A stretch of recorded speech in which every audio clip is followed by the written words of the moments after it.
идея көрсөтүү боюнча өзүнүн сунушун айтты. Калган эсептелер барлыктар өзүңүздөрдүн сунушуңуздарды айттыңыздар.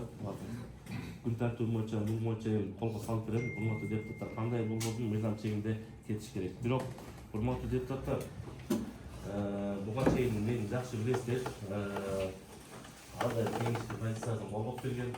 Мындан да көрбөй, бюджет боюнча туура чечим кабыл алынган. Ачык айтып коеюн, кандай мен айрым коллегаларым кандай ойлосо ошондой ойлосун. Негизи төрага алмашса дагы бюджет ошондой кетиш керек, урматтуу депутаттар. Биринчи күн сунуштарды токтотоюк, урматтуу депутаттар. Биринчи күн тартиби боюнча Сыгак мырзанын сунушун колго салам, урматтуу депутаттар. Бул боюнча добуш менен чечилет. 16 добуш макул болгондо Сыгак мырзага жумуштан кетет. Анан ордуна кайра биринчи орун базар шайланыш керек, урматтуу депутаттар. Анан өзүбүз токтоп коюлуп калат. Урматтуу депутаттар, күн тартибине кетейик. Азыр урматтуу депутаттар телевидениеге келет экен, анан башкы кийим рецепт ичине неме болуп калса да.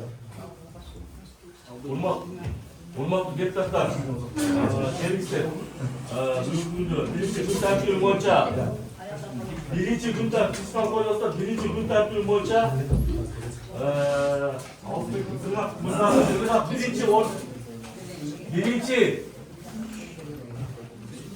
биринчи орун басар Сыгак мырзаны жумуштан өзүнүн каалоосу менен жумуштан кетүү боюнча мен дагы бир жолу сурап коеюн, бул өзүңүздүн чечимиңиз, арыз жазып бересиз. Ушул боюнча урматтуу депутаттар, добуш коюп, добуш берип коюңуздар. Макул дегендер. Добуш коюлмасын. Сыгак мырзаны азыр биз добушка койгонубуз өзү турамыз да, өз каалоосуна кетип атпайбы? Мен каалабай иштебей элем мисалы үчүн. Добушка койбойт да бул эмне? Yok gitti de. Arızı doğuşta koyduk da. Çayla oturmuş da. Tanıştık koyduk. Birinci gün tартиби бекителип